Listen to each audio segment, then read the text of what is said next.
Que cada um, nesse instante, possa trazer no seu coração a recordação da vida.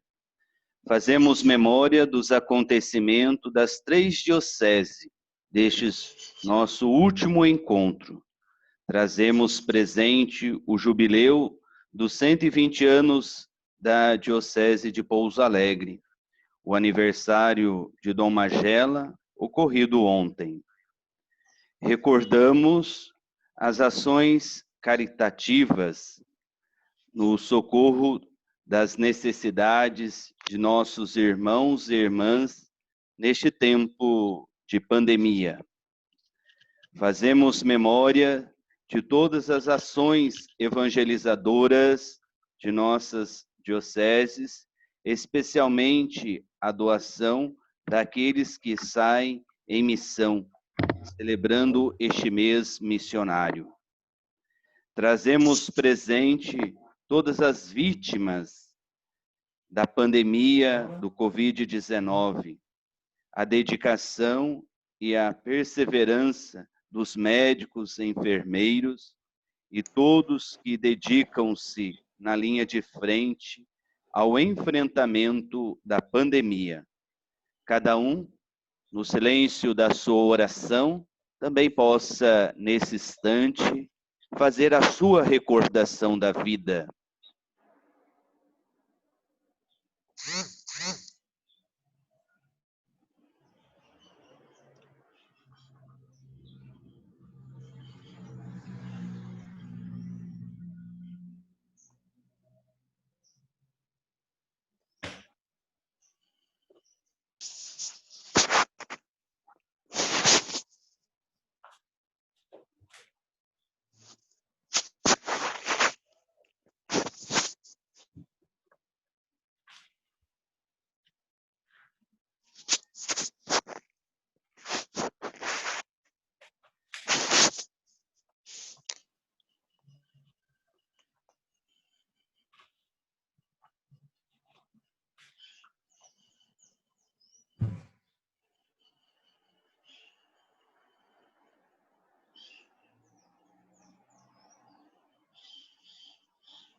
Senhor, que a tua palavra transforme a nossa vida. Queremos caminhar com retidão na tua luz.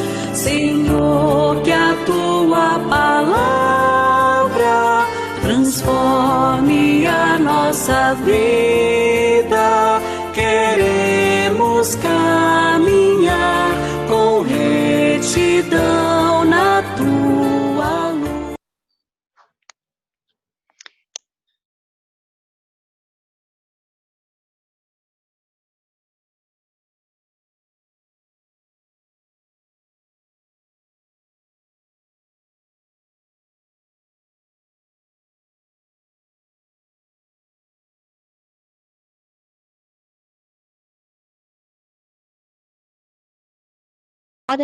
E ser pisado pelos homens. Vocês são a luz do mundo. Não pode ficar escondida uma cidade construída sobre o monte. Ninguém acende uma lâmpada para colocá-la debaixo de uma vasilha, e sim para colocá-la num candeeiro, onde ela brilha para todos os que estão em casa. Assim também, que a luz de vocês brilhe diante dos homens, para que eles vejam as boas obras que vocês fazem e louvem o Pai de vocês que está no céu. Palavra da salvação. Família pode ajudar. Senhor. Né? Assim, eu não sei se a família está entrando, mas a gente sabe que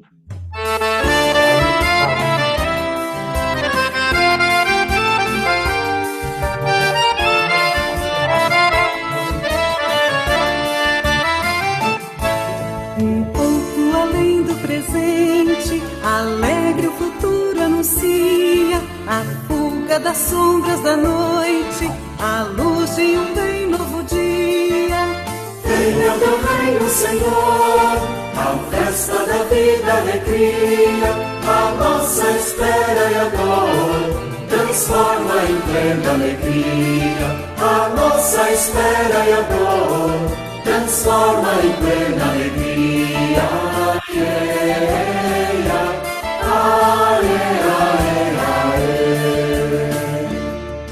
Portão de esperança se abre, prenúncio da flor que se faz, promessa de tua presença que a vida abundante nos traz.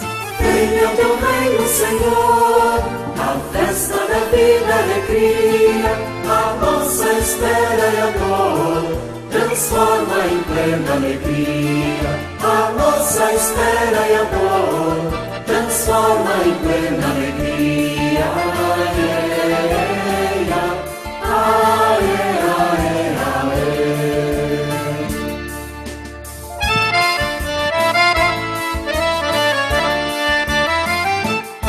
Saudade da terra sem males, do Éden de plumas e flores, da paz e justiça irmanadas, num mundo sem ódio nem dores.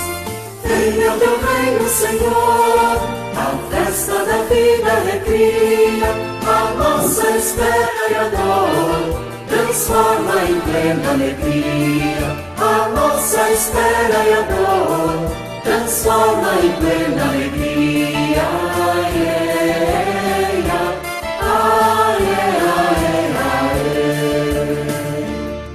Saudade de um mundo sem guerras, antelos de paz e inocência, de corpos e mãos que se encontram, sem armas, sem morte e violência. Venha o teu reino, Senhor, a festa da vida, alegria, a nossa espera e a dor transforma em plena alegria. A nossa espera e a dor transforma em plena alegria.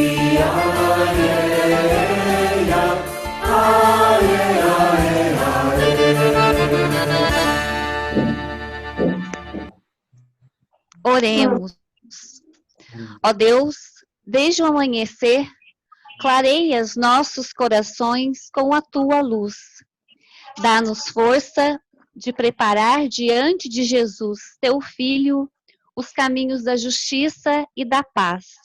Por Cristo nosso Senhor. Amém. Amém. Deus, que é a nossa salvação, nos abençoe. Faça brilhar sobre nós a tua paz, agora e sempre. Amém. Louvado seja nosso Senhor Jesus Cristo.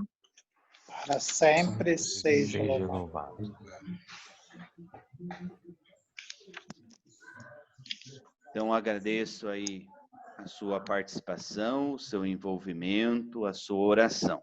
E apenas como título de orientação para a nossa conferência, eu peço que somente deixe os seus microfones no mudo, somente aqueles que irão ter posse da palavra, que habilite o microfone. Senão um barulho que está na sua casa, na sua sala, pode atrapalhar o nosso encontro. Também esta conferência está sendo gravada, né, e depois vamos editar e disponibilizar aí para retomar alguns pontos, né? Padre Jean, Dom Magela, o senhor tem a palavra, por favor. Quero saudar a todos com muita alegria, com muita paz. Saudação de uma maneira muito especial aos meus irmãos bispos, Dom Lanza e Dom Pedro. E com muita alegria quero acolher o nosso irmão Dom Joel. Dom Joel, é bom tê-lo aqui conosco no sul de Minas, uma igreja que se constrói, enraizada em Jesus Cristo. Uma igreja alegre, uma igreja viva, uma igreja que vem buscando a comunhão na província através de vários segmentos, como o senhor está agora aqui vendo, é o segmento na linha da pastoral. mas nós temos outros segmentos também, na formação dos nossos seminaristas, os nossos formadores e seminaristas estão juntos, sempre juntos, na caminhada da liturgia, na caminhada da comunicação. Então, a gente procura realmente fazer com que a nossa província seja uma província unida. É muito bom tê-lo aqui, porque é o secretário da nossa conferência, e o senhor poder sentir um pouco esta realidade do sul de Minas. É uma realidade assim que tem um sabor do café, o café mineiro. Nós vamos ficar ali devendo esse café, né? Mas é o café mineiro. A nossa região é muito próspera com cafezais. E queremos também que a presença do Senhor aqui venha nos motivar ainda mais a ter luzes para enfrentarmos esses desafios que a pandemia está trazendo às nossas igrejas particulares e à igreja como um todo. Seja bem-vindo entre nós. Conosco temos as secretárias das nossas dioceses, as secretárias de pastoral das nossas dioceses. Elas também fazem parte deste evento. E hoje nós abrimos para outros padres que queiram participar também, além daqueles que são os coordenadores dos setores de pastoral ou coordenadores das foranias. Portanto, nós temos um grupo bem grande e é uma alegria podermos estar vivendo esse momento de comunhão. Seja bem-vindo, Dom Joel, entre nós, o nosso abraço e a nossa gratidão por o senhor oferecer esse tempo a todos nós. Bem-vindo. Obrigado, Dom Angelo. Parabéns pelo aniversário. É uma saudação a Dom Lanza, a Dom Pedro, às irmãs e aos irmãos, para juntos podermos conversar um pouquinho. Eu fico animado, eu já posso ir começando e emendando? Já posso ir em frente? Ok. Talvez uma observação. Primeiro, quem é que me libera a tela aí para compartilhar? Já está liberada? Já conseguem ver alguma coisa da minha tela? Sim, estamos vendo, Dom. Ok, então pronto, maravilha. Desde que do primeiro contato feito, ficou muito claro na minha cabeça que não se tratava tanto de apresentar novidades, mas de apresentar, refletir juntos sobre alguns destaques pastorais naquilo que foi o título a mim apresentado, Ser Igreja na Pós-Pandemia. Alguns pressupostos e algumas consequências. E se eu conseguir falar pouco, a gente depois conversa sobre essas questões, que, no fundo, o mais importante é a interação. Há um pressuposto que nós precisamos considerar, ou uma pergunta a ser devidamente respondida. O que é que nós estamos querendo dizer quando falamos de pandemia? Quem já me ouviu em algum canto desse Brasil aí, por alguma videoconferência, eu tenho milhagens, se tiverem algum plano de videoconferências, me avisem para me inscrever. Mas eu tenho usado muito essa expressão que nós, na verdade, estamos vivendo no mundo uma multipandemia. Não apenas a pandemia sanitária, mas a multipandemia. Se nós queremos saber o que é ser igreja na pós-pandemia, precisamos, então, identificar o que é que nós entendemos por ela. E todo o meu pressuposto é de que não se trata de uma única pandemia, mas, na verdade, de toda essa nuvem de pandemias, uma pandemia que, é claro, é sanitária, é econômica, é política, é religiosa, é cultural, é existencial, é um pouco de tudo isso. E a igreja, com a sua sabedoria, com a sua experiência milenar, sabe olhar, sabe ter esse olhar que diz, olha, se você está muito fixo nesse prisma, nesse ponto, presta atenção que a questão é um pouquinho mais ampla, é um pouquinho maior do que um olhar imediato e desculpem o termo um pouco pesado, esse olhar míope pode se ater apenas à pandemia sanitária. É claro que a pandemia sanitária ela tem a sua influência. A pandemia sanitária ela tem o seu peso, porque, ao mesmo tempo que ela criou cenários novos, e nós sabemos disso, ela também acelerou alguns processos já em curso mundo afora. A pandemia sanitária ela não criou apenas distanciamento social, ela não criou apenas virtualização das relações, ela também acelerou alguns processos, fazendo, e aí eu vou repetir, uma expressão que eu uso muito, alguém já me ouviu falar sobre isso, na verdade, a pandemia sanitária se encontra em direta relação com o que eu tenho chamado, e Aparecida já chamava assim, a mudança de época. Esse pressuposto ele é fundamental para nós. Por quê? Porque existe um perigo que é preciso estar, ao qual é preciso estar muito atento.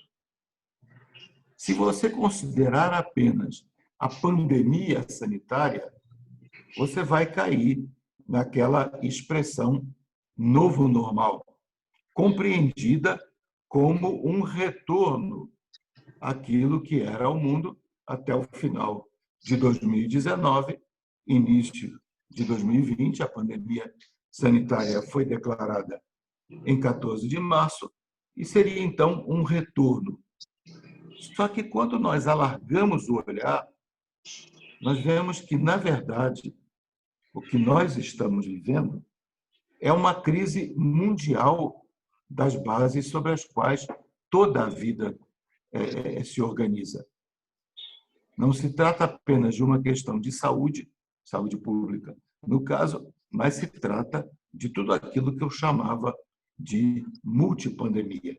E ficar apenas no imediato, por exemplo, ficar apenas na febre, esquecendo-se dos processos infecciosos, que são muito mais graves.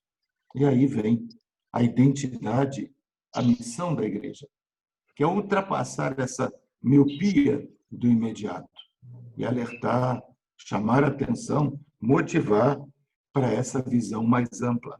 E aqui não há como, é inegável, nós não tocarmos na recentíssima encíclica do Papa Francisco, a Fratelli Tutti.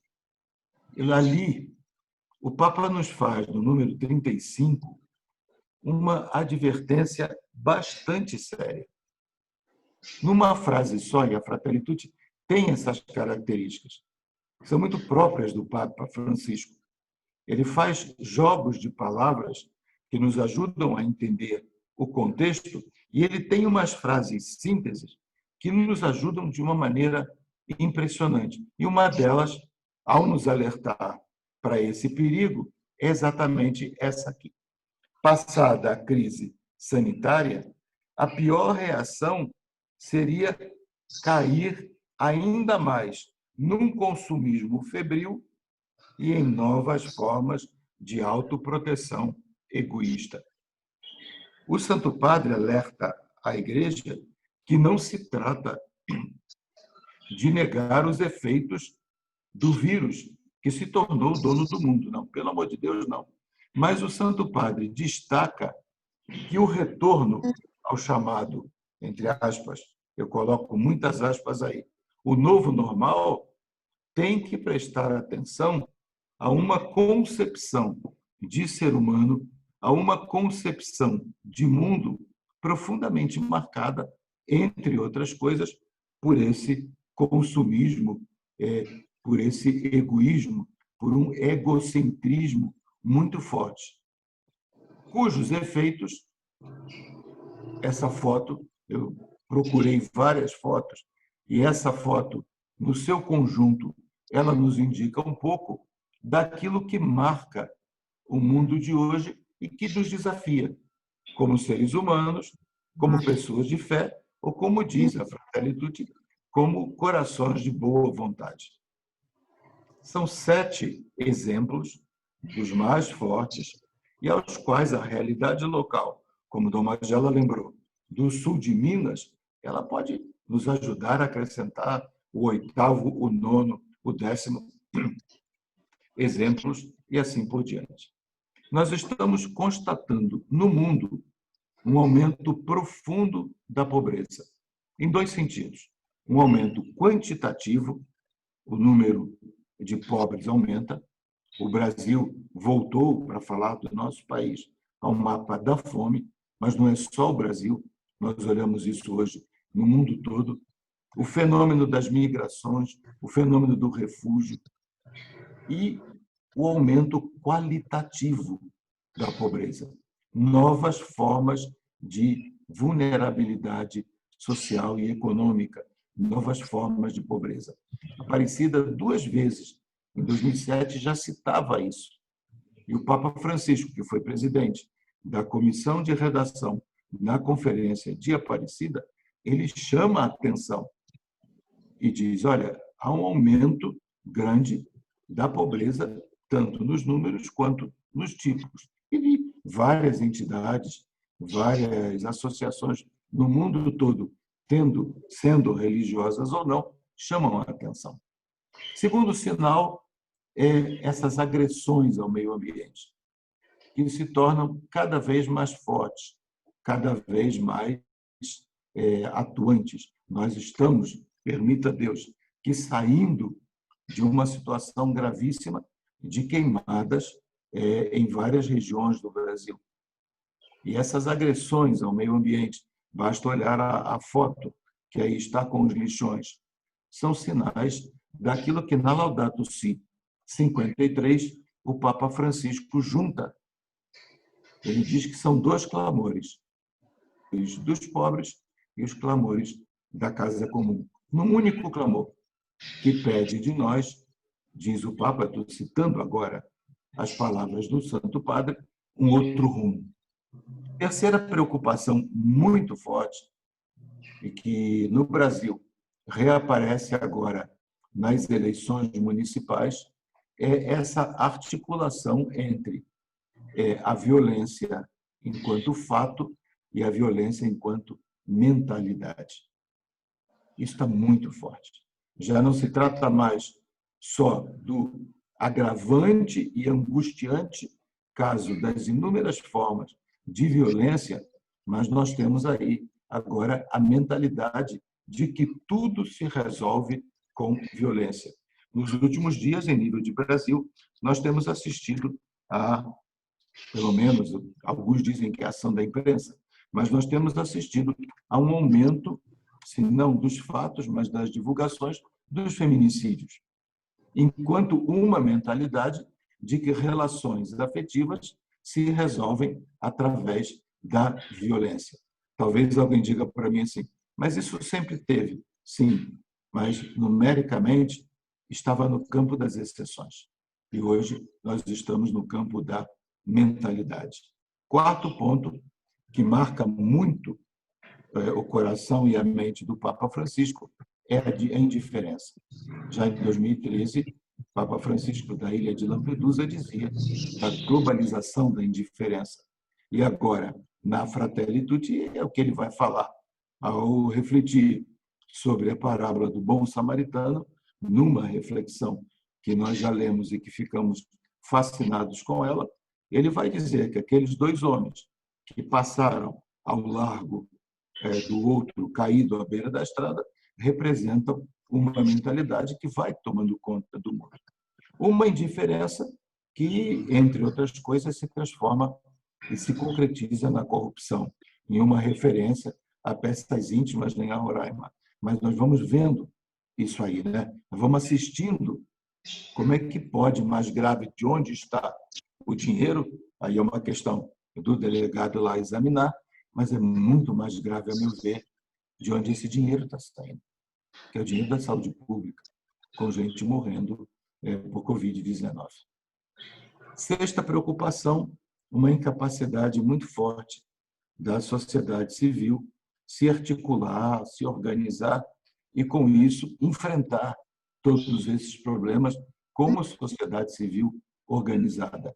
A polarização, a fragmentação, elas tomaram conta da nossa sociedade civil, de modo que ainda não demos um passo de integração e de articulação.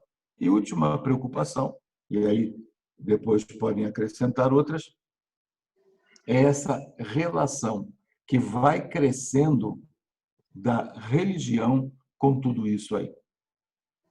Uso da religião com interesses políticos, uso da religião com, desculpem a rouquidão, com toda essa questão da violência. E, enfim, nós vamos vendo que há uma articulação, uma fusão da religião com tudo isso. E aqui cabe o nosso papel. Aqui nós começamos a pensar a nossa identidade enquanto igreja. Será que nós vamos efetivamente, como igreja, participar de um processo que gera imagens como essa, ou nós vamos, de algum modo, ter uma outra palavra? É claro que não se trata apenas de olhar as sombras. Vou usar a imagem do Papa Francisco na Fratelli Tutti. E vocês já viram, permitam-me usar o vocês, como eu estou marcado pela encíclica, não apenas por ser recente, por seu conteúdo, mas também pelas vezes em que tenho sido instado a me manifestar. Junto com as sombras, nós temos algumas luzes, e 4 se destacam, e aqui vai emergindo o papel da igreja como uma resposta diferenciada a todo aquele mundo que, inclusive, pega a religião e coloca a seu serviço. Há corações insatisfeitos com esse mundo, não se pode negar isso. Há uma dose muito forte de insatisfação. Há, em segundo lugar, uma busca por novos caminhos. E alguém me chamou de pessimista, e ninguém aceita ser pessimista, né? Eu fico como realista. Mas eu diria que nós ainda não temos de tudo, na totalidade, soluções. Mas nós temos, sem dúvida alguma, uma atitude de pessoas, grupos, instituições que estão buscando um caminho diferente. Cuja resposta mais imediata, é essa da foto ali, é uma resposta generosa. Diante de uma mentalidade, de uma sociedade, de uma cultura profundamente marcada pela indiferença, pelo egoísmo, nós vemos emergir, principalmente nos períodos iniciais da pandemia, atitudes generosas imensas. Se nós olharmos essa foto, o rapaz que está doando, ele tem cuidados sanitários, como máscaras e luvas. Mas o rapaz que está recebendo com um sorriso imenso, ele não está preocupado com máscaras, nem com luvas, nem com medidas sanitárias, porque a fome é muito maior. Então, nesse sentido, aquela generosidade inicial, que está registrada em parte, uma parte pequena da generosidade brasileira, naquela ação emergencial, é tempo de cuidar, quanta coisa se fez. Mas há também um último sinal de luz, uma última luz, que é a articulação. Hoje fica muito claro que não é possível transformar o mundo a partir apenas de uma única instância, de uma única força, mas é preciso unir forças. E nós temos inúmeras tentativas, inúmeras forças agora mesmo. Tudo indica que, como CNBB nacional e Caritas brasileira, nós vamos nos articular com a Ação pela Cidadania em mais uma vez o Natal Sem Fome. São pequenas articulações, desde o nível da caridade imediata até as grandes articulações. Por isso é que também, Fratelli Tutti, eu vou fazer um pouquinho de propaganda, não fui contratado pelo Santo Padre, não, mas no número 54, olha que frase simples, direta e significativa. Depois de indicar todas aquelas sombras que eu indiquei na imagem das duas crianças num lixão, o Santo Padre vai dizer, apesar destas sombras densas, é uma imagem que ele usa, as sombras de um mundo fechado, Deus continua a espalhar sementes de bem na humanidade. E aqui é que entra um pouco o nosso papel. Com esse rosto em dúvida, nós nos perguntamos, mas então a igreja, nesse medir de forças entre sombras e luzes, como é que se situa a igreja? E aí vai um pressuposto que deixa aqui o artista ali, conforme o emoji, deixa o artista um pouco assustado, impactado. Quem já me ouviu em algum lugar sabe que eu uso muito essa categoria, a categoria da cristandade. A igreja, nesse contexto, ela experimenta isso aqui, ó, o fim da cristandade. E cuidado aqui, hein? Muito cuidado, porque roda aí pelo mercado das palestras e conferências uma expressão que diz assim, fim do cristianismo. Cuidado. É fim da cristandade. Não se pode declarar o fim do cristianismo, mas da cristandade, sim, porque o cristianismo é um dado de fé. A cristandade é um dado sociocultural. A cristandade, número 1 aí, é a configuração cultural, portanto, é um modo de relacionar cristianismo com cultura e sociedade. É configuração cultural onde predominantemente católica, em que a palavra da igreja era ouvida exatamente por ser igreja. Isso é cristandade, pelo menos aí uns 16 séculos. O que aconteceu? Por que eu coloco, não sei se o meu mouse está sendo visualizado, mas por que eu coloco esse corte e por que eu afirmo que a cristandade ela desapareceu? Porque mudou o lugar social da religião como um todo e do catolicismo na cultura ocidental. Essa é já a minha segunda videoconferência hoje. Eu tenho milhagem em videoconferência.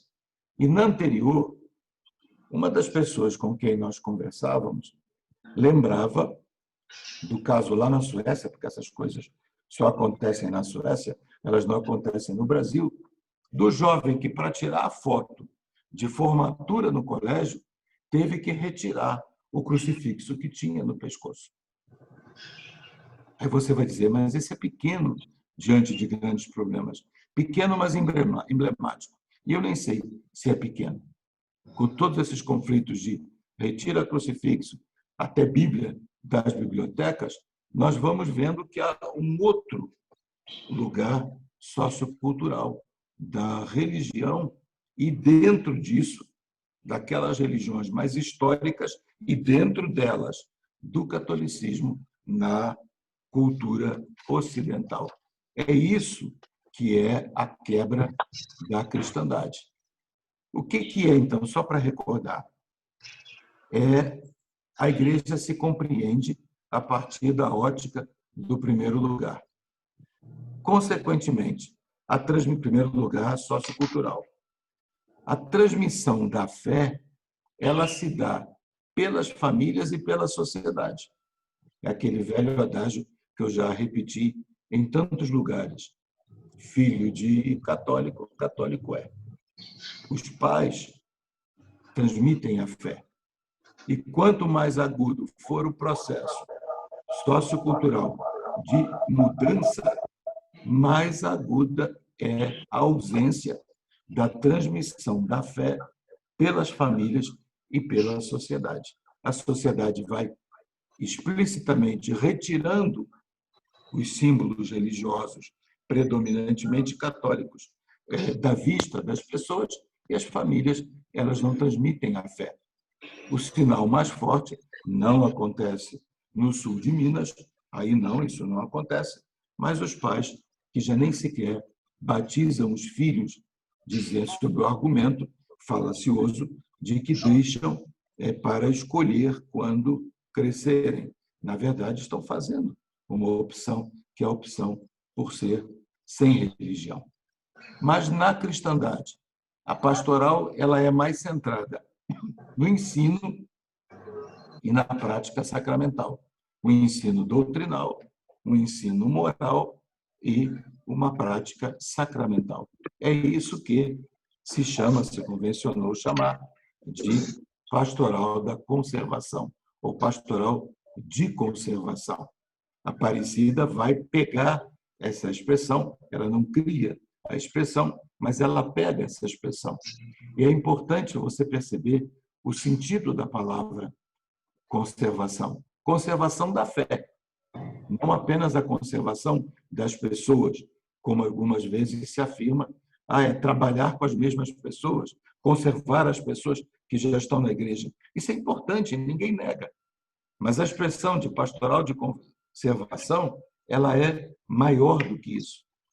É, no fundo, trabalhar para conservar uma fé, que em algumas regiões, onde os processos de mudança de época são mais acelerados, você já não vê a sociedade transmitindo a fé e muito mais ainda as famílias. Por isso que, atualmente, na pós-cristandade, nós encontramos uma igreja que, na verdade, é uma voz em meio às outras, e uma voz que precisa ser forte para se fazer ouvir. Nós já não temos mais a relevância que tínhamos. A religião, ela se torna a serviço de pessoas e projetos, portanto, é a religião que me atende, é a religião que atende aos projetos econômicos e políticos, e é um processo muito forte de individualização. Mais do que a instituição, a individualização.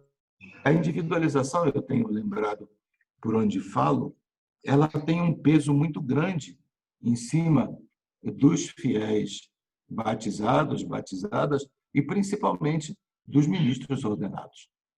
Vocês imaginem o exemplo clássico aqui. Se na cristandade um ministro ordenado ele comete um deslize, ele cometeu o deslize, mas a igreja é santa. Hoje, se você, como ministro ordenado, comete um deslize, você vai parar no Fantástico, vai parar em todas as grandes reportagens, vejam como a igreja é pecadora. Há uma inversão na maneira de você compreender. Portanto, nós não somos mais, e temos que reconhecer isso, uma voz em meio às outras. Estamos num terreno minado, em que a religião é aceita enquanto ela serve aos projetos, e nós temos aí um processo de forte individualização. É nesse contexto que nós nos perguntamos, como então ser igreja? Como é que eu posso hoje, que foi a pergunta que me foi apresentada pelo Padre Jean Paul, para que a gente pudesse conversar aqui? Eu diria que, pelo menos, 4 passagens precisam ser feitas. A primeira delas é essa. No mundo de polarizações, nós precisamos ser o local do diálogo. Por isso, hoje, se fala tanto, ainda que de modo atrapalhado, de sinodalidade, enquanto caminhar comum, caminhar no diálogo. Igreja, mestra do diálogo. De uma religião do consumo, a religião como força interpeladora do sentido da existência. Hoje, a religião ela volta à mídia, ela volta ao centro da vida, mas ela é uma religião a serviço, é uma religião do consumo. Consumo, repito, econômico, porque religião é um grande negócio, e vocês sabem o exemplo máximo a que me refiro, religião a serviço da política, vocês sabem a quem me refiro também, e os dois estão se juntando cada vez mais, enquanto que a religião, e no caso nosso, o cristianismo católico, como força interpeladora do sentido da existência. O que é que você, cidadão, cidadã, o que é que você, sociedade brasileira, pensa sobre o sentido, o significado da existência? Faço outro comercial, aqui tem uma grande chave para Fratelli Tutti, que nos convida a fazer uma passagem daquilo que eu chamo a ostra, quem gosta de filosofia, as mônadas de Leibniz, da ostra à comunidade global. Nós hoje temos uma tendência a olhar o nosso problema como o único e o grande problema. Por isso que, pegando e parafraseando o que os norte-americanos têm dito e repetido muito na questão do racismo, é hora de dizer: todas as vidas importam, inclusive a vida do planeta. Por isso, hoje, e aí, graças a Deus, a Fratelli Tutti tem chamado muita atenção, nós somos filhos do mesmo Pai, estamos na mesma terra, precisamos assumir essa globalidade, essa globalização da fraternidade. E a última passagem, já mencionada antes, a passagem de uma pastoral de conservação para uma igreja missionária. Isso é Aparecida, hein? Uma igreja que seja missionária, fraterna, iniciática, solidária e interpelativa. Lembra? Coragem de abandonar, dizia Aparecida, as estruturas ultrapassadas, eu decorei isso, que já não favoreçam mais a transmissão da fé. Por isso, a conservação da fé, de uma fé que em alguns lugares desaparece, em outros lugares a religião acaba sendo cooptada, acaba sendo assumida por uma postura de uma igreja que emerge como, aí eu vou repetir as palavras, missionária, fraterna, iniciática, de iniciação à vida cristã, solidária e interpelativa. São essas características do número 4 que nos devem levar a ler essa realidade aqui, que é conjuntural, que é do momento, que pelo menos de março agora até outubro, ela nos marcou. Poderia trocar aquela primeira foto ali, a foto superior, por uma foto aqui da nossa videoconferência. Essa foto é de uma iniciativa bonita em que eles cantaram juntos, fizeram uma apresentação musical. Mas a nossa vida hoje é essa. A de baixo revela, embora num contexto de aglomeração, mas ela revela, através das máscaras, a preservação, pelo menos, da contaminação respiratória. E a terceira foto, da direita, é o trabalho domiciliar. Essas três situações, elas são agudas, elas estão nos interpelando de março para cá. Qual é o nosso papel? É esse daqui. Não negar isso aqui, não negar essas realidades, mas responder a essa pergunta: como seremos uma igreja pós-pandemia? Como voltar ao novo normal? E normal aqui tem que estar entre aspas e itálico, mas responder aqui, com diálogo, com sentido da existência, com uma fraternidade global e com uma igreja que seja missionária, fraterna, iniciática, solidária e interpelativa. Me desculpe se eu repito tanto, mas diante disso aqui, a gente tem que vencer pelo cansaço para responder a essa pergunta. Fica claro, não tem dúvida, é virtual ou presencial? Qual das duas aqui? Seja no virtual, seja no presencial, e os dois precisam ser mantidos, o importante são esses 4 pilares aí, esses 4 pontos que aparecem aqui. Não é discutir se a missa agora vale missa presencial ou se a missa virtual agora passou a valer. Essa discussão ela existe, mas ela vai lá para o 18º, 19º lugar das perguntas, porque a pergunta central é: seja no virtual, o que nós precisamos pensar? Que o mundo é de todos e ele precisa ser para todos. Que o mundo tem que ser construído a partir de todos, embora com muitas diferenças e polarizações. Um mundo que seja sensível aos vulneráveis nos seus mais diversos rostos, vulneráveis pessoas e vulnerável o próprio planeta. Isso é o nosso grande desafio.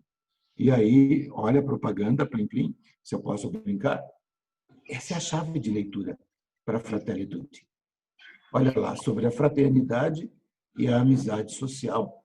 Eu diria fraternidade, longe de mim corrigir o Santo Padre, hein?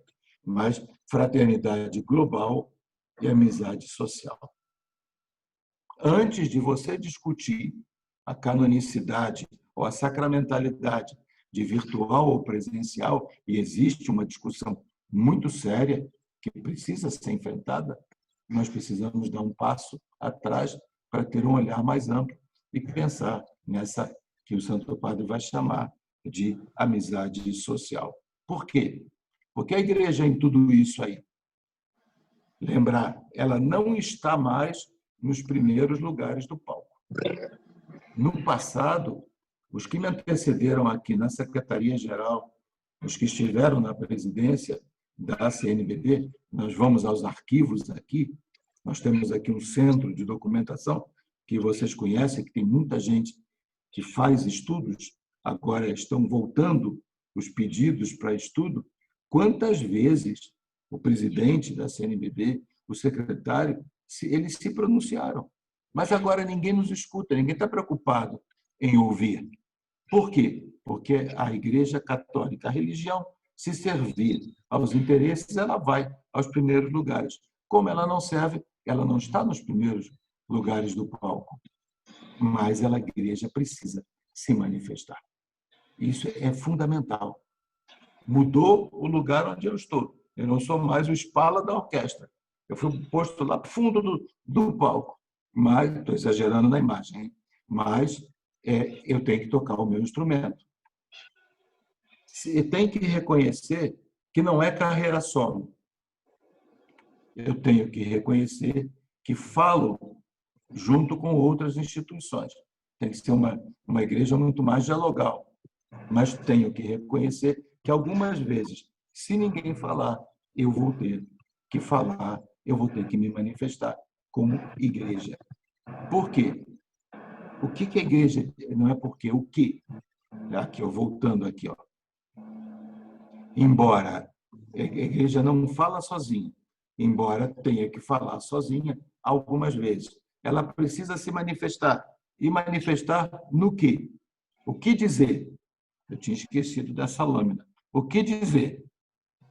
Primeira coisa, o valor pleno, absoluto e radical da vida desde a concepção até a morte natural, como nós estamos acostumados a dizer, com tudo aquilo que está no meio, com as vulnerabilidades das mais diversas formas, reconhecendo que essa vida está interligada, vida das pessoas, vida do planeta, vida, aí eu vou brincar um pouquinho, vou implicar, com o pessoal do sul de Minas, com o pessoal de Brasília, com o pessoal de Roraima, com o pessoal de Santa Catarina, com o pessoal da Romênia, com os armênios, com a Nova Zelândia.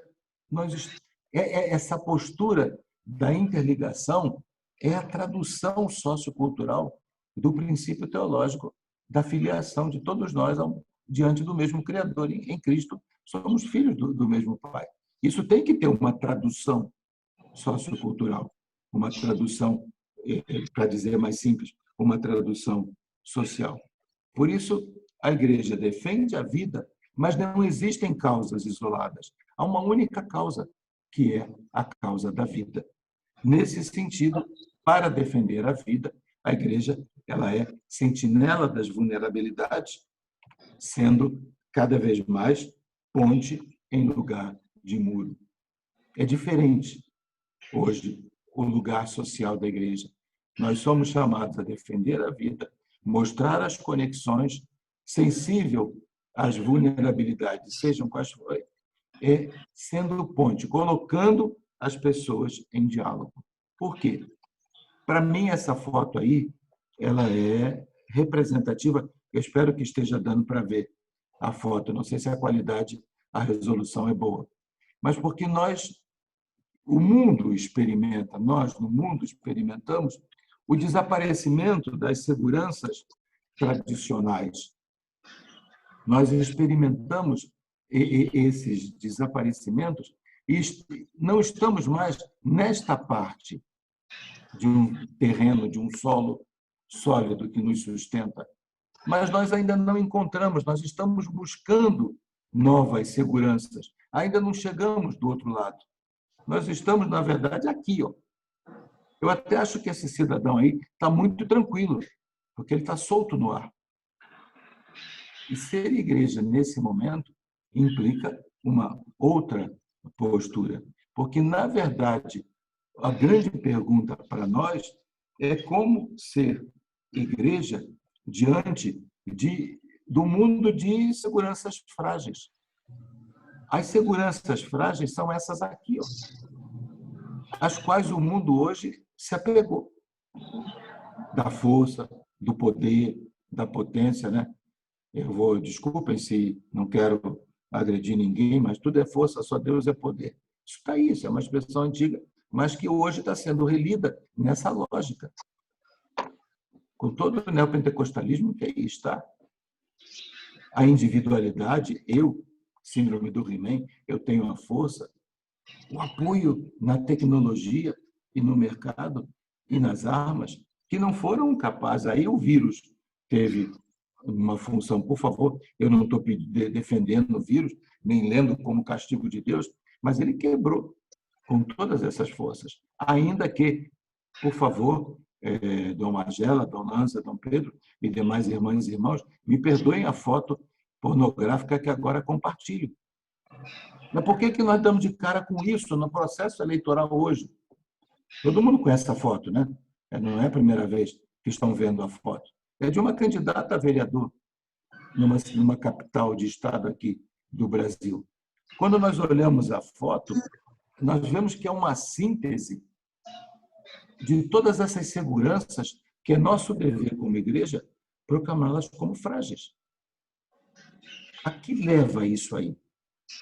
Essa é a nossa grande pergunta. E o vírus disse, se você não coloca essa pergunta, eu coloco. Ora, nós somos muito mais do que um vírus, pelo amor de Deus. O vírus mata, Cristo ressuscita.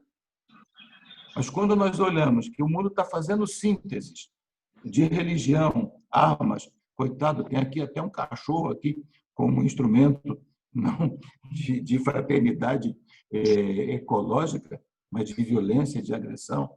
Quando o país se constrói em cima da violência, nós nos perguntamos assim, o que precisa fazer? Se essa é a nossa voz, não pode colocar água benta nessas seguranças porque elas são frágeis e a religião se coloca a serviço disso, aí é que está o perigo. Quais seriam, então, as novas seguranças? Olha a Fratelli Tutti aí. Chamar a atenção de que nós não somos deuses. Toda a tradução da categoria bíblico-teológica da idolatria, ela se traduz antropologicamente na condição frágil do ser humano, que encontra sua força não nas armas, não no poder, não na tecnologia, que são limitados, que não vão caminhar conosco nas horas mais difíceis, mas no relacionamento, no convívio. Se há uma coisa no período pandêmico que nós estamos vivendo que marcou positivamente os profissionais de saúde, domingo, dia do médico, né, do ano passado, São Lucas, meu Deus, quantas mensagens! Obrigado pelo carinho, obrigado pela presença, obrigado que você não me deixou sozinho. E aí, de novo, não esse grupo, o grupo que pensa igual a mim, o grupo que acredita no que eu acredito, o grupo que é um clone de mim mesmo, mas uma fraternidade que, em meio a todas as diferenças, ela atinge o mundo todo. Isso mexe, portanto, a globalização da fraternidade, né? Isso vai pedir de nós essa nova configuração eclesial, última etapa da minha conversa. 3 passagens também. De uma pastoral de conservação, como eu já falei, para uma pastoral eminentemente missionária. Eu estou me repetindo para vencer pelo cansaço. Segunda, fundamental, de um Jesus presumido, porque eu chamo, a linguagem é minha, de um Jesus explícito. Não presumir mais que o anúncio, o encontro com Jesus seja dado. É preciso trabalhar por ele.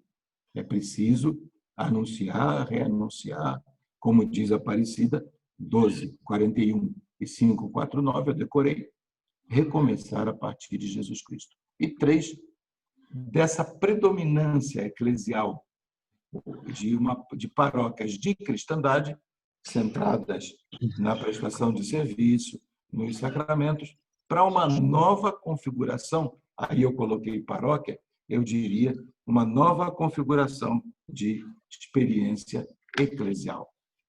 Aí nós nos perguntamos, essa nova configuração, ela é de grandes momentos, de grandes eventos, grandes igrejas, ou ela é de pequenas comunidades? Qual das duas?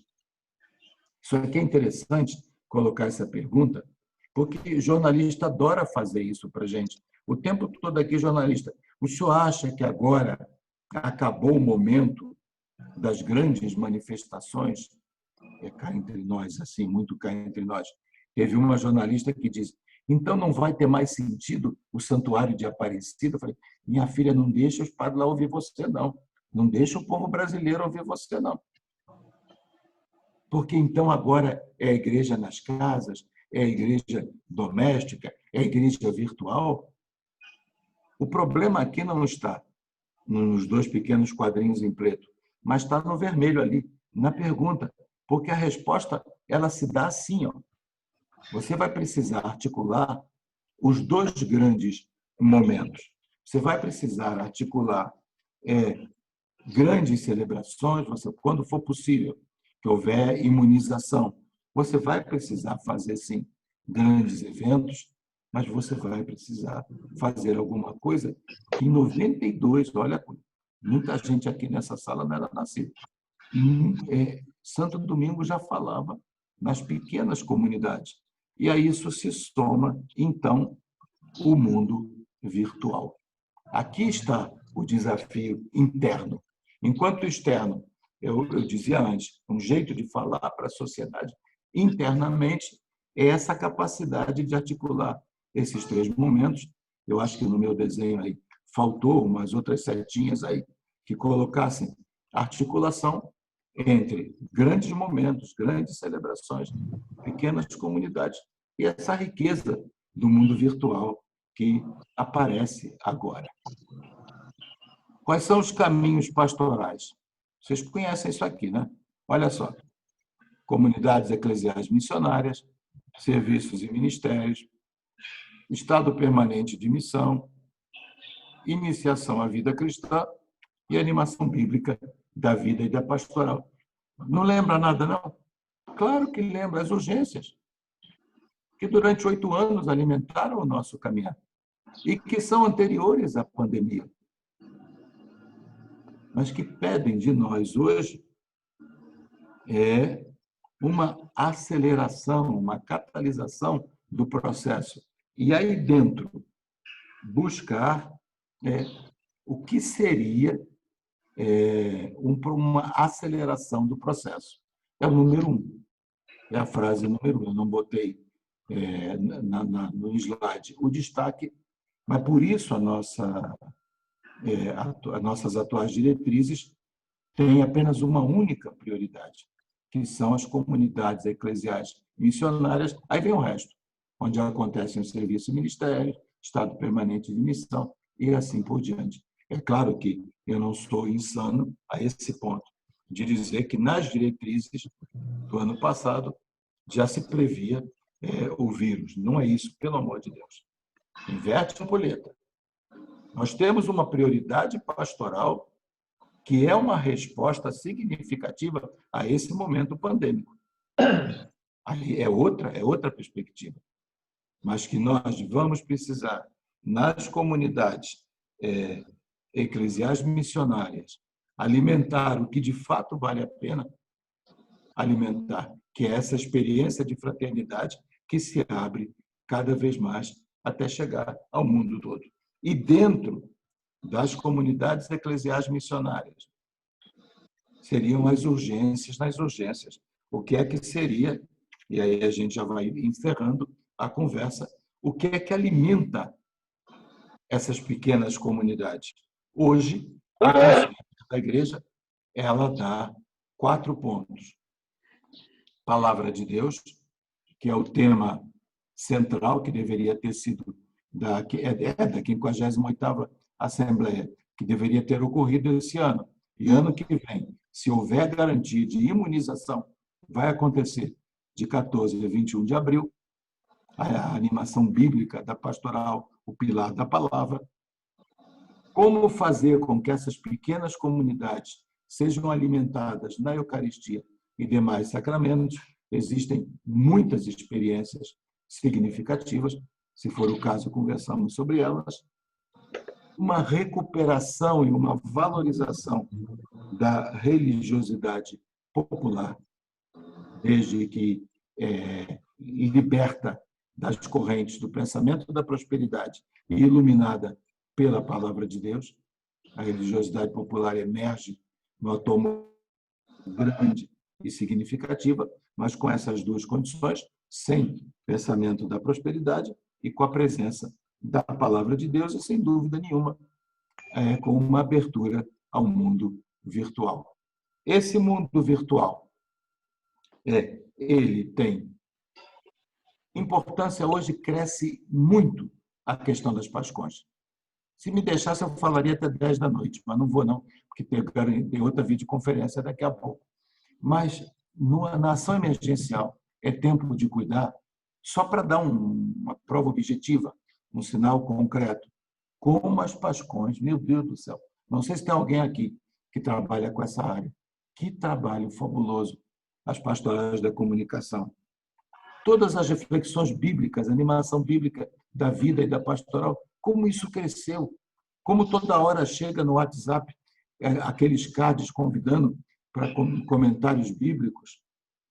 Momentos de oração, então, março, abril e maio,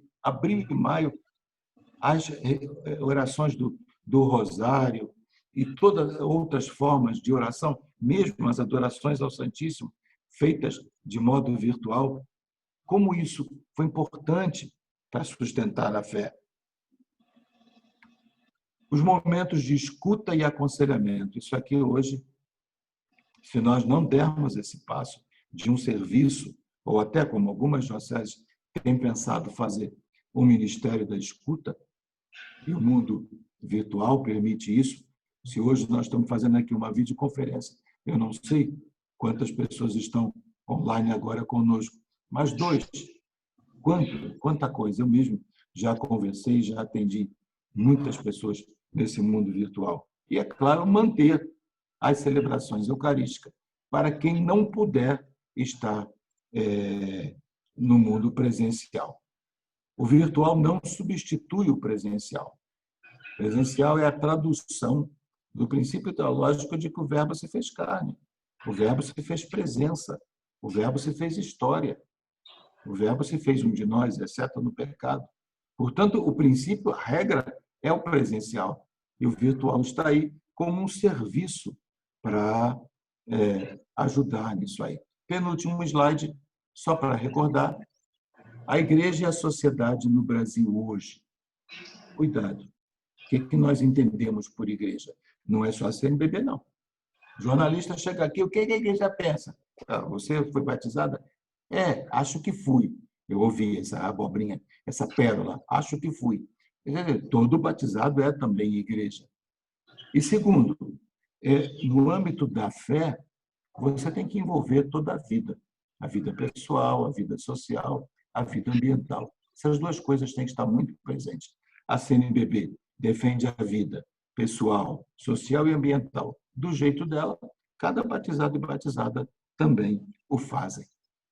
E me chama a atenção aquilo que eu já, nos CONCEPs, nos conselhos permanentes, nas reuniões com os regionais, onde eu posso, eu diria que a nossa palavra ela tem sido ouvida, e embora não estejamos mais nas grandes ágoras Mas quem nos procura, e nós somos procurados por grandes instâncias, grandes instituições acadêmicas, mesmo políticas mesmo.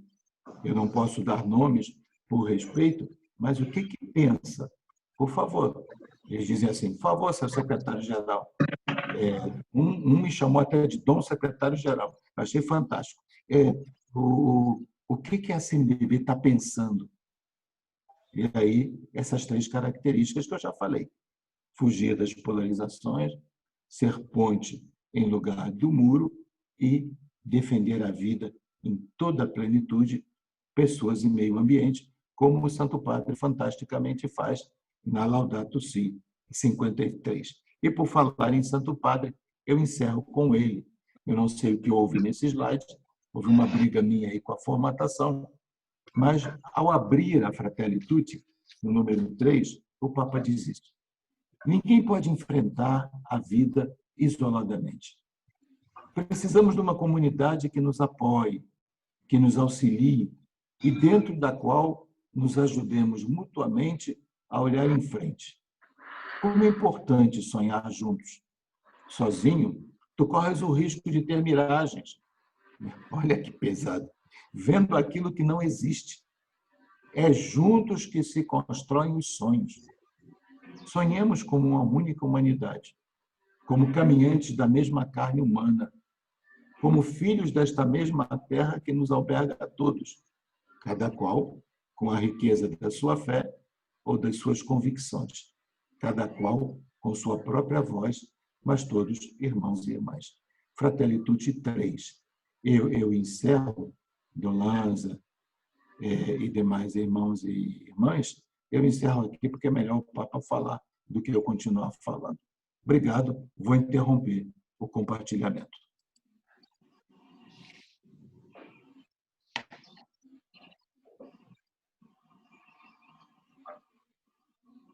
Nós agradecemos a Dom Joel, que tão prontamente acolheu o nosso convite para essa rica partilha nessa manhã, sabendo que ele já tinha tantos compromissos, teve uma videoconferência antes, tem outra daqui a pouco, mas muito prontamente disse que a nossa proposta encaixava entre as duas e era possível. Muito obrigado, Dom Joel, por essa disponibilidade, também pela riqueza dessa partilha. Eu imagino que todos nós ficamos iluminados por essa reflexão tão profunda, tão abrangente e, ao mesmo tempo, tão contextualizada para a nossa realidade. Imensamente agradecidos, nós passamos agora para uma conversa. Quem se sentir à vontade, quem quiser, quem se sentiu provocado aí pela fala do Dom Joel, pode agora ecoar essa palavra, perguntar. Como nós somos bastante, talvez seria legal a gente se inscrever no chat, no bate-papo. Quem quiser falar, ponha lá no chat, eu quero, e eu vou dando a palavra a quem quer falar com o Dom Joel. O primeiro aí é o Padre Sérgio Bernardes. Padre Sérgio, pode abrir o seu áudio e fazer a sua pergunta, a sua consideração. Os outros, por favor, coloquem lá no chat, para que todo mundo não abra o áudio ao mesmo tempo. Obrigado, Padre Jean, Dom Joel, aos senhores bispos que participam conosco, aos irmãos padres, às nossas queridas secretárias.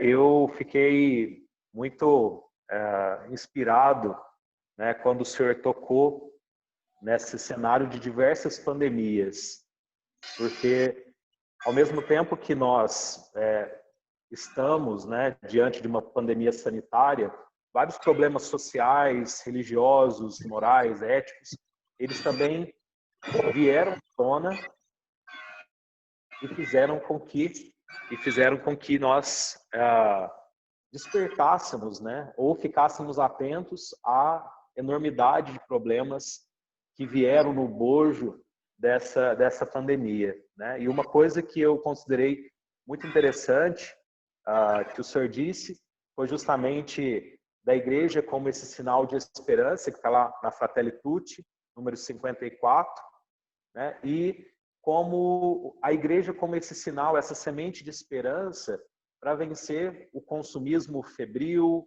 a autoproteção egoísta, né? Eu gostei dessas expressões que justamente fazem com que a gente pense, né, quais são os nossos costumes, os nossos hábitos, as nossas formas de estar no mundo e o quanto tudo isso é frágil, né? E eu gostei também, né, destaco, né, alguns problemas que muitas vezes a gente elenca como situações desafiantes da realidade contemporânea, e justamente a gente encontra na fala do Senhor essas respostas necessárias, né? Se nós estamos, né, num espaço de pluralismo, de discursos, de vozes que são ditas, então a nossa postura não pode ser mais monolítica, não pode ser mais só um monólogo, mas precisa ser um diálogo, né?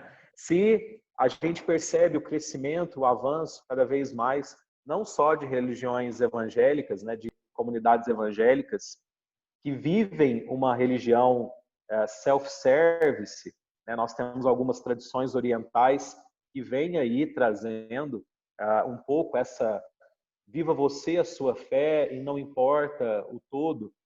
E aí a gente dá como resposta a isso uma busca de sentido de uma fé encarnada na realidade, né? Não dá para ser cristão sem nós olharmos com cuidado para essa existência, né? Essa presença histórica da fé cristã. E um terceiro ponto que o senhor disse, né? Justamente, e aí a Fratelli Tutti vem iluminar, né, esse nosso ano com toda certeza, com toda a chance, né, de ser uma resposta de Deus, uma resposta de igreja à individualização crescente, né? Essa atomização social que a gente viveu esse ano, das pessoas também presas às suas casas, espaço de trabalho, todos os espaços comunitários foram restritos. E aí justamente a experiência de fraternidade, uma compreensão de fazermos parte, né, de um todo, de uma mesma família humana, com toda certeza ilumina, né, a nossa caminhada. E aí encerro esse meu comentário, né, de alguns pontos que o senhor mesmo trouxe, de uma nova postura eclesial, né?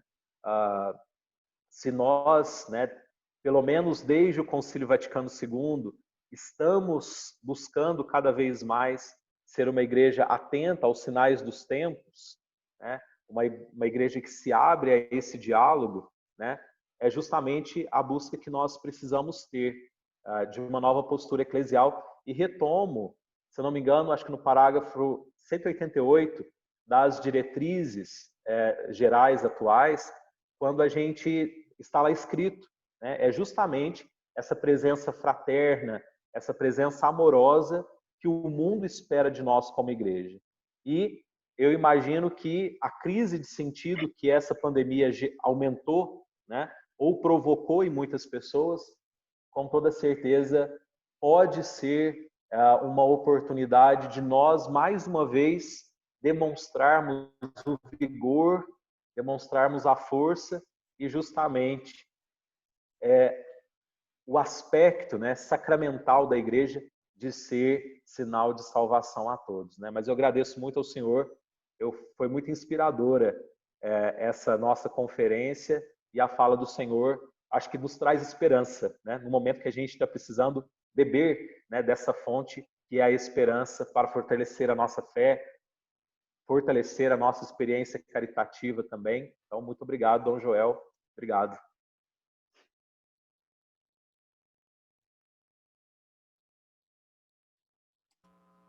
Vamos deixar, talvez para o próximo, para João Luiz, não sei quem é o próximo. João Luiz, isso. A João Luiz pode ativar o áudio.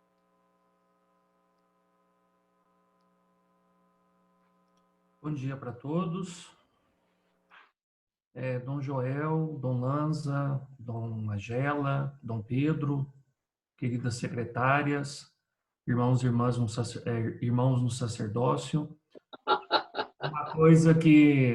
Uma coisa que na fala do Senhor eu tenho presenciado muito e que tem sido muito radical nesse período da pandemia, sobretudo, é a questão da polarização, né? Não só a polarização no campo político, mas também a polarização no campo da fé, né? E o que tem mais me deixado assim angustiado é a questão da polarização no campo da fé, né?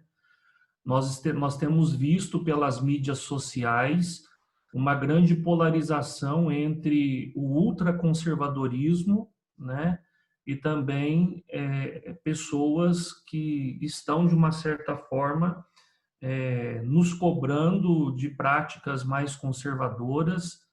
E uma coisa que eu tenho percebido também, pelo menos aqui na realidade da cidade de Pouso Alegre, na paróquia onde eu trabalho, nós estamos em pleno processo de retomada das nossas atividades, e o que eu tenho percebido é que muitos fiéis leigos, de uma certa forma, nesse período, acomodaram e estão preferindo o virtual do que o presencial, né? Então, eu acredito que um grande desafio para a nossa igreja, não só aqui no sul de Minas, mas no Brasil e no mundo, vai ser, de fato, cativar novamente essas pessoas que se acostumaram com o comodismo do assistir à missa, do assistir uma adoração ao Santíssimo, de participar de alguma atividade religiosa online, da importância também do presencial, como o senhor mesmo falou, que o virtual não substitui o presencial. Porém, concordo com o senhor que nós vamos ter que aprender a usar o virtual e a usá-lo bem, né? Então, esse período da pandemia também, ao meu ver, mostra o quanto nós somos amadores, né, no uso do virtual, né? Sobretudo na hora de transmitir uma missa ou na hora de transmitir uma oração, o que acaba a gente vendo aí, entre aspas, uma audiência baixíssima, né? Porque é uma coisa que é feita assim, bem amadora, né? E a gente sabe que o virtual também, se não for bem feito, ele não cativa, né? Eu acho que a gente, por isso que eu também admiro e concordo com o senhor o papel da pastoral da comunicação como essa pastoral que vai nos ajudar a alavancar o melhor uso das mídias sociais. Seria isso que eu queria dizer.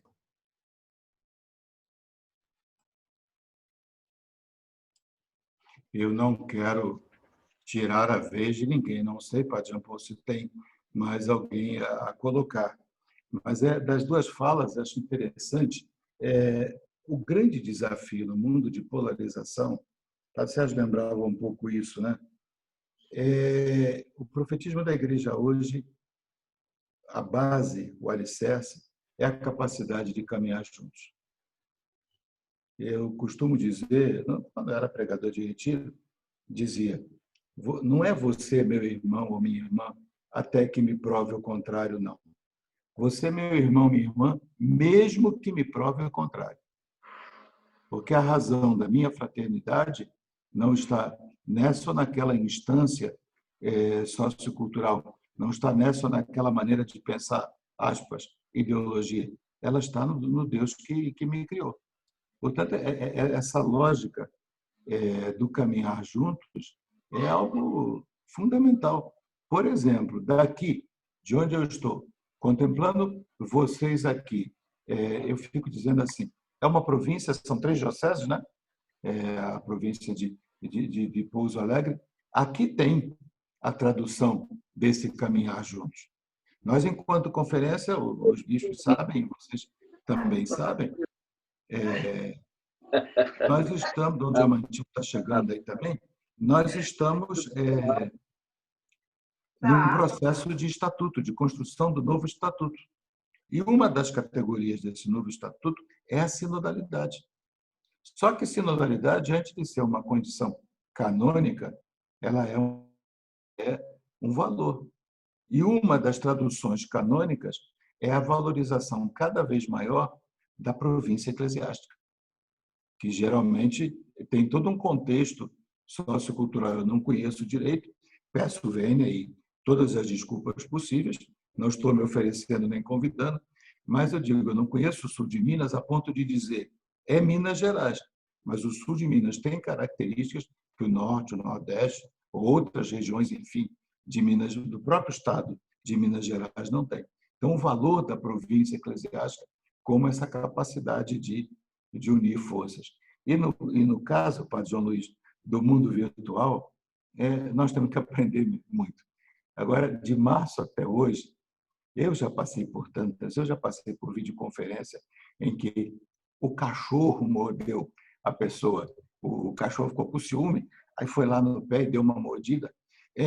Eu já passei por videoconferência, como agora o Padre João Paulo pediu para fechar, acho que o Padre Edson, não sei quem foi que pediu para fechar o microfone, daquele tempo em que ficava tudo aberto e era uma confusão pior do que aquelas reuniões pentecostais que você não entende nada. Mas hoje, de lá para cá, como é que a vida ensina para a gente, né? Como é que a gente aprende? Ainda no outro dia, claro, o gato pulou em cima do teclado e acabou lá na casa da menina, que estava na videoconferência, baixou lá, interrompeu a conexão, mas são acidentes de percurso. A qualidade dos nossos trabalhos, ela tem evoluído e esse é o caminho, com esse detalhe, o virtual a serviço do presencial. Padre João Paulo, se deixar, eu vou fazer outra conferência, não pode não. Tem mais um, Dom Joel. O Padre João pediu a palavra. Pode ativar o áudio, Padre João. Bem, bom dia a todos. Estou aqui, mas eu consegui me ajeitar e me adaptar aqui a esta nova realidade, né? Dom Joel e prezados bispos, irmãos aí no ministério, as queridas secretárias, né? Eu vejo que vem assim como uma brisa suave, né? Essa fala do Dom Joel, que trazendo, pelo menos particularmente, eu tenho procurado e tenho refletido bastante nesse tempo da pandemia, do isolamento social, né? E aqui não quero me delongar não, mas o Dom Joel traz essa, de maneira assim bastante clara e inspiradora, esta proposta de nós fazermos esse intercâmbio, né? Entre, eu gostei muito aí na fala quanto à cristandade, à atualidade nessa pós-cristandade e à realidade, né? Então todos os pontos que Dom Joel aí foi elencando e concluindo com a dimensão da virtualidade, né? Então agradeço ao senhor, né? Muito iluminadora a sua fala e particularmente me trouxe também muitas respostas e me inspira naquilo que estou idealizando dentro da ação pastoral aqui na paróquia São Sebastião Areado, sul de Minas. Muito obrigado.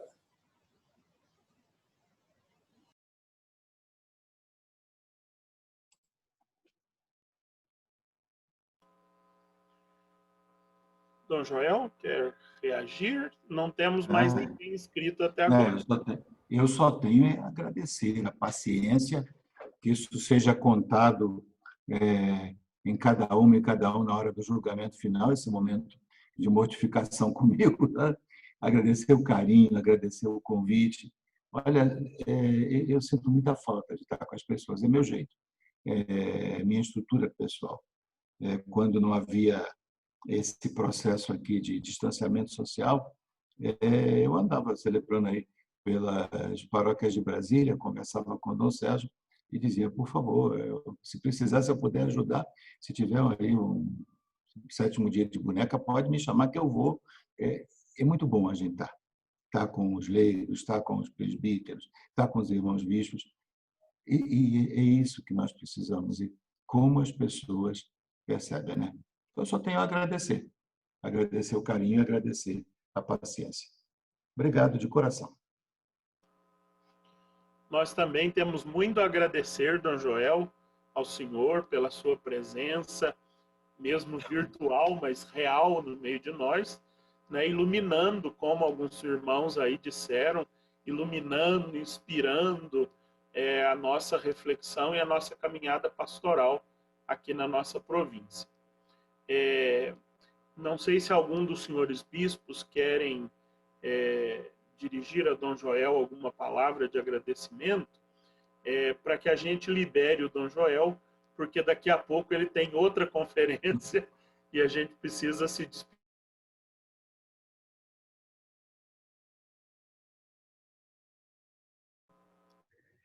Dom Joel, a minha gratidão pela sua colocação para o nosso grupo que está à frente das pastorais da nossa província.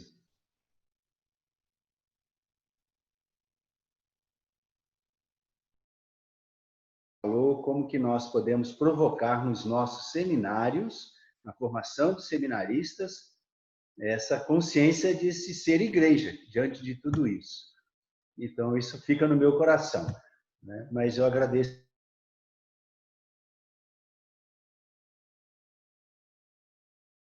E, sobretudo, pela formação das lideranças, né? Que Deus o recompense e Nossa Senhora Aparecida continue derramando as bênçãos aí sobre o Senhor e abrindo o seu manto sobre a nossa conferência, a nossa caminhada de igreja. Muito obrigado, um abraço em todos aí da CNBB. Obrigado. Muito obrigado, um grande abraço. Vamos rezando uns pelos outros e eu peço licença para sair. Grande abraço. Muito obrigado, Dom Joel. Fique à vontade. Nós que continuamos aqui na sala, eu quero também agradecer a presença aí dos senhores bispos, junto conosco, Dom Magela, Dom Lanza, também está aqui na sala Dom Diamantino, nosso emérito da campanha. Muito obrigado pela presença dos senhores, que muito nos inspira. Aos irmãos padres, às queridas secretárias, também nosso muito obrigado, nosso agradecimento. E nosso encontro continua amanhã, né? Amanhã, o padre Patrick, que é o subsecretário das campanhas na CNBB, e que é da diocese vizinha nossa aqui de Luz, ele vai nos ajudar a continuar essa reflexão que o Dom Joel hoje abriu com tanta capacidade, com tanta qualidade e profundidade, e acho que todos nós pudemos aproveitar. O nosso encontro era até o ano passado, e se Deus quiser ele volte logo, né? Era um encontro presencial de muita fraternidade, de muita convivência. Esse ano, por causa das circunstâncias da pandemia, nós, conversando, coordenadores de pastoral, conversando com os senhores bispos, resolvemos fazer nesse formato. E para que ele não ficasse pesado, nós reservamos aí apenas 2 horas em cada manhã, para que nós consigamos continuar as nossas atividades ao longo do dia. De tal forma que todos estão convidados para voltar amanhã. O endereço da sala de conferência de amanhã é o mesmo de hoje, certo? Nós usaremos amanhã e depois esta mesma sala. Então, não é preciso aguardar outro endereço. A partir das 9h15, nós vamos nos encontrando aqui na sala e às 9h30, então, damos início à nossa conferência de amanhã com o Padre Patrick. Se alguém tiver alguma dúvida, por favor, pode se dirigir lá no grupo do WhatsApp, que nós tentamos saná-la o quanto possível. Peço também, se quiserem, convidem outros irmãos presbíteros da nossa província que não estão aí para que participem conosco, né? Acho que essa manhã foi bastante inspiradora e nos anima para voltar amanhã. Padre Edson, Padre Alexandre, tem alguma outra observação? Algum outro aviso provincial? Não? Só reforçando, Padre Jean, reforçar aí para que nós possamos fazer o convite para os padres nossos aí das nossas dioceses, né? Acho que é um momento bastante, tenho certeza, é um momento bastante rico, que certamente vai nos ajudar bastante neste momento de retomada que estamos fazendo, essas reflexões, essas nossas conversas aqui, esses nossos contatos, esse virtual que vai nos ajudar muito no enfrentamento da realidade depois. Então, vamos trabalhar aí para que os nossos padres mais ainda possam participar aqui a partir de amanhã. Obrigado ao senhor, ao Padre Edson, aos bispos presentes e a todos que estão conosco participando, as nossas secretárias também, sempre muito bem-vindas, né? E que nos ajudam tanto na nossa caminhada no dia a dia.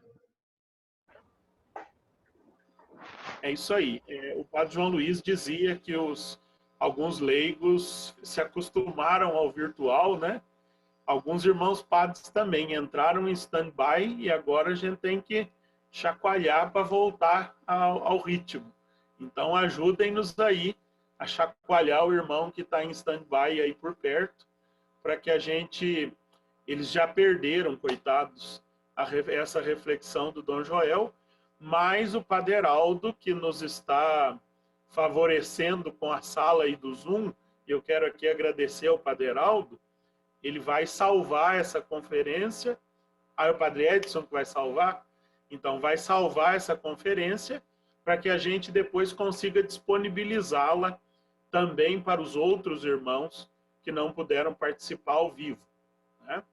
Então, sendo assim, nada mais tendo a tratar, a gente pode encerrar. E eu peço a Dom Lanza que reze conosco, encerre, dando-nos a bênção nessa manhã. Ativa o seu áudio, por favor, Dom Lanza. Obrigado, Padre Jean. Obrigado a todos também pela presença, pela participação. Agradecendo também Dom Magela, Dom Diamantino, Dom Pedro, especialmente também o Dom Joel, que realmente deu uma palavra de sabedoria para nós, uma palavra iluminadora. E a presença dos padres todos, das secretárias. Então, realmente foi um grande momento de inspiração para podermos pensar, repensar a nossa ação pastoral evangelizadora. Então, agradecendo ao Senhor por esta manhã, e com certeza Ele nos deu o seu Espírito para que nós pudéssemos ter compreendido, então, essa mensagem tão boa que nós recebemos. Vamos rezar o Pai Nosso, encerrando, então, esta nossa manhã e nos preparando já para a próxima, que será amanhã.